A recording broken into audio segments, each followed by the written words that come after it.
I want you to try to guess who this is. Believe nothing just because, somebody said this, I want you to guess if you can see who might have said it. Believe nothing just because a so-called wise person said it. Believe nothing just because a belief is generally held. Believe nothing just because it's said in ancient books.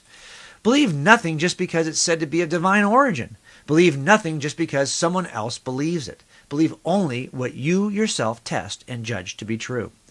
Now here's a claim, and by the way, it's a very ancient claim, that you shouldn't really believe anything because somebody else said it, or because somebody else trusts it, or because it's maybe an old ancient claim. You shouldn't believe any of this. The only thing that passes the test for whether it's true or not is what you yourself test and judge to be true. The person who said this was Buddha.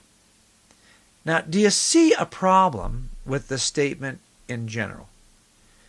The statement that you should only trust, you can't trust anything ancient, you can't trust anything in a divine book or of allegedly divine order.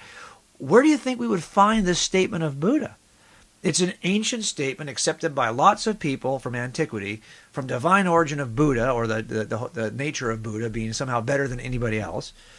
Do you see how this claim, if it indeed comes from the lips of Buddha, would violate everything it's claiming to stand for?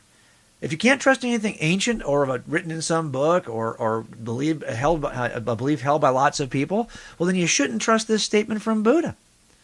So the problem, of course, here is this is what's known as a self-refuting statement. It's like me saying, hey, I can't speak a word of English.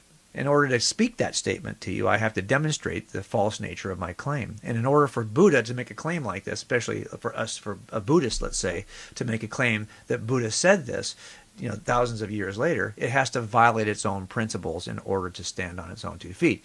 It's called a self-refuting statement. I used to call these cannibals. They kind of eat themselves, and they don't make any sense.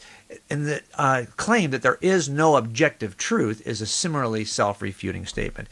If someone was to say that, the first thing you and I would want to know is that true? Is that objectively true? Are you telling me that it's objectively true that there are no objective truth claims? Because there appears to be at least one, that there are no objective truth claims. Do you see the problem with it? It is self-refuting.